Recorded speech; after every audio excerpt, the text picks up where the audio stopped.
سے بڑے مفتی اگر عورتوں میں ہیں تو وہ اما عائشہ ہیں. کیوں؟ ہمیشہ اللہ کے رسول صلی اللہ علیہ وسلم کے باتوں کو نوٹ کرتی تھی اور باقاعدہ طور پر جہاں اشکال ہوتا ان اشکال کو اللہ کے رسول صلی اللہ علیہ وسلم سے حل کرتی تھی کہ اللہ کے رسول آپ نے فلاں دن یوں کہا تھا لیکن یہ تو بات ٹکرا رہی ہے، تو یہ کیسے ہو رہا ہے؟ جیسا کہ اللہ کے رسول صلی اللہ علیہ وسلم نے اما عائشہ سے کہا کہ تم کیا ہو، ہمیشہ یہ دعا کرنا اللہم حاسبنی حسابا یسیرا، اے اللہ ہمارا حساب بہت آسان طریقے سے کر لے. پھر اس کے بعد اللہ کے رسول صلی اللہ علیہ وسلم نے فرمایا من حوسبا، جس کا حساب ہوا بس وہ پھنسا.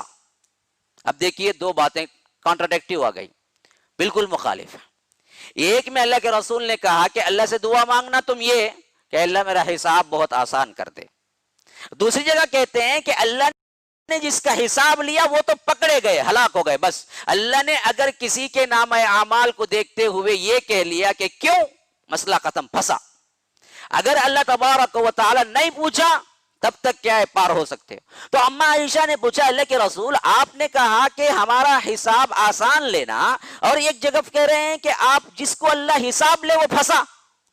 تو کہا کہ عائشہ آسان حساب کا مطلب ہی یہ ہے کہ حساب نہ لے. آسان حساب لینے کا مطلب یہ ہے کہ حساب نہ لے. اللہ تبارک و تعالی تمہارے اعمال کو دیکھے، دفتر اعمال کو دیکھے اور کہے کہ چلو جی اچھا یہ ہے کیا، چلو یہ ہے چلو.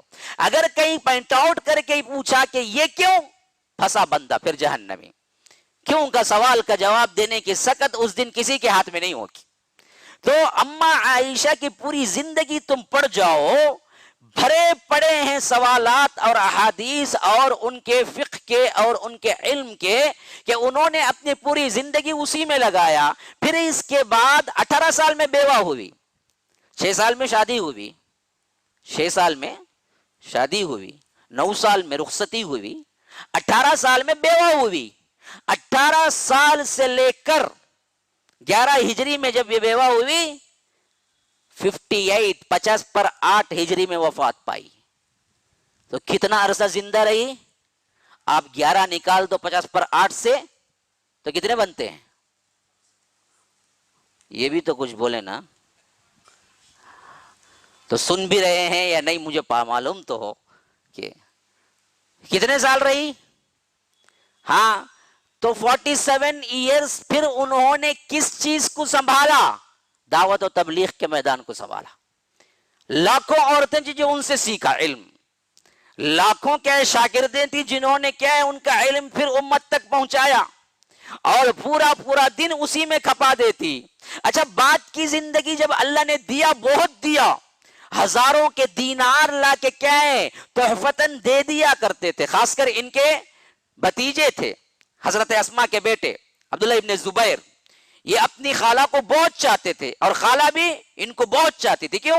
اما عائشہ کو اولاد نہیں تھی، اللہ کے رسول سے کوئی اولاد نہیں اور ایک ہی نکاح ہوا تھا. تو ان کو اتنا پسند کرتی تھی اپنے بھان کے بیٹے کو، بھانجے کو، کہ انہوں نے خود اپنی کنیت یہ رکھی کہ ام عبداللہ. حالانکہ ان کو کوئی کنیت نہیں ہے، ان کو کوئی بیٹا نہیں ہے، لیکن اتنا پسند کرتی تھی کہ اپنے بھان کے بیٹے کے نام پہ اپنی کنیت رکھی، اتنا پسند کرتی تھی. اور یہ جو تھے بعد میں آگے چل کے پورے حجاز کے بادشاہ بنے. اور جب بادشاہوں کا زمانہ تھا، اللہ نے بہت دیا تھا، تو ہزاروں کے درہم چاندی کے ٹکڑے، درہم کا مطلب ہے چاندی کے ٹکڑے، دینار کا مطلب ہے سونے کے ٹکڑے، درہم و دینار کے انبار لا کے لگا دیتے تھے اما عائشہ کی طرف، آپ جیسے چاہے خرچہ کرو. لیکن خادمائیں بیان کرتی ہیں کہ اگر صبح سویرے ان کے پاس 1,00,000 درہم عبداللہ ابن زبیر چھوڑ جاتے، شام کو 1 درہم بھی نہ بچتا، بلکہ دامن جھٹک کے اٹھ جاتی، سب کچھ تقسیم کر دیتی. کبھی دنیا میں کوئی لگاؤ نہ رہا. حتیٰ کہ روایتوں میں آتا ہے ایک دن تو کیا ہے شدید ترین فاقہ تھا، اور اس فاقے کے روز وہ روزہ تھے، اور روزے میں سحری کو کچھ نہ ملا تو بس چنگون پانی پی کے کیا ہے روزہ شروع کیا. یہاں تک کہ کیا ہے عبداللہ ابن زبیر نے انہیں 1,00,000 دینار لا کے دیے. 1,00,000 دینار، 1,00,000 سونے کے ٹکڑے. کہا کہ اماں جان یہ رکھیے آپ اپنی طرف، جو بھی ضروریات ہیں خرچہ کیجیے. انہوں نے وہ 1,00,000 دینار اپنے پاس رکھے اور اپنی خادماؤں کو بلایا اور کہا کہ جاؤ جو بھی غریب ہیں، جو بھی نادار ہیں، جو بھی مفلس مدینے میں، ان سب کو بلا کے لاؤ. ان کی لسٹ ہوتی تھی. تو ایک بندی آئی، دو آئی، تین آئی، چار آئی، آئے دیتے گئے، آئے لیتے گئے، یہاں تک کہ جب عصر کا وقت ہوا، روزہ کھولنے کا وقت ہوا، تو دیکھا کہ 1 دینار بھی باقی نہیں ہے، 1 دینار بھی باقی نہیں ہے، اور گھر میں کھانے کے لیے کچھ نہیں، کیونکہ سحری خود پانی کے چند گھونٹ سے شروع کیا تھا. خادمہ نے کہا اماں اگر تم کچھ 1 دینار بھی بچا کے رکھ لیتے تو میں افطاری کے لیے آپ کے لیے کچھ پھل تو لے آتی. کہا کہ مجھے یاد نہ رہا، تم یاد دلا دیتی. اللہ اکبر، معصومیت کا دیکھیے کیا انداز ہے. اپنا آپ بھوکا ہے، اپنا گھر کوئی ساز و سامان نہیں ہے، لیکن اپنی فکر ہے کوئی نہیں کہ کہا کہ مجھے یاد نہیں رہا، اگر تم یاد دلا دیتی تو میں رکھ دیتی، مجھے کیا یاد تھا. یہ تھی اما عائشہ کی زندگی، جس کے اندر ہمیں پکوان کے کھانے کی کوئی چیز نہیں ملتی. فقر و فاقے کی زندگی یا روزے کی زندگی. آج ہمارے لحاظ سے کیا ہے، زیادہ تر ٹائم اسی کھانے میں جاتا ہے. ہاں یہ اور بات ہے کہ شوہر ہے یا باپ ہے یا گھر کی ذمہ داریاں ہیں، آپ کہہ سکتے ہیں کہ کیا اس کو پورا کرنے کا اسلام اجازت نہیں دیتا؟ 100%، 200% اجازت دیتا ہے. ہم اس کے انکاری نہیں ہیں کہ شوہر کو بھوکا مارو یا باپ کو بھوکا مارو، اور کل پوچھے تو بول دو جاوید ملک صاحب بولے پکا کو نہیں ڈالنا بول کے، کہ بعد میں مسائل پیدا ہو جاتے. تو یہ نہیں ہے مسئلہ. میں یہ بتا رہا ہوں کہ جتنی چیزیں اور جتنی اہمیت، جتنا وقت یہ کھانے پینے میں دیتے ہیں، کیا صحیح ہے؟ صرف اتنا ہی ہے معاملہ ہمارا؟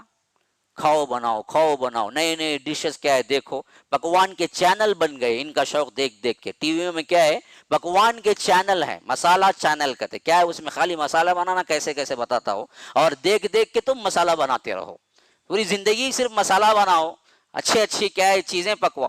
یہ جو ایک روٹین کی زندگی ہماری بنی ہوئی ہے، اصل میں یہ جو چیز ہے، ہمیشہ یاد رکھیے علماء اسلاف کا قول ہے، جینے کے لیے کھانا ہے، جینے کے لیے کھانا ہے، کھانے ہی کے لیے جینا نہیں ہے. دونوں میں بڑا فرق ہے. ضرورت پڑے کھانا جینے کے لیے ہے تو کچھ کھا لو، اور ہمیشہ آدھا پیٹ کھاؤ. اللہ کے رسول نے کہا پاؤ پیٹ پانی پیو، پاؤ پیٹ کھلا رکھو ہوا کے لیے، نلی تک نہ کھاؤ، اسی میں سب سے زیادہ پریشانیاں ہوتی ہیں. تو کھانا ہے لیکن اس معاملے میں کنٹرول. اور بقیہ وقت کہاں صرف کریں؟ آپ علم میں صرف کریں.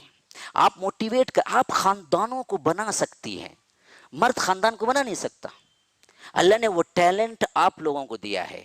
مرد کما سکتا ہے، مرد ایک اچھا باپ بن سکتا ہے، مرد ایک اچھا شوہر بن سکتا ہے، مرد ایک اچھا بہترین طور پر کیا ہے مال لٹانے والا بن سکتا ہے، لیکن گھر بنا نہیں سکتا. یاد رکھو، گھر بنانے کا فن اللہ نے عورتوں کو دیا ہے، عورتوں کو دیا ہے.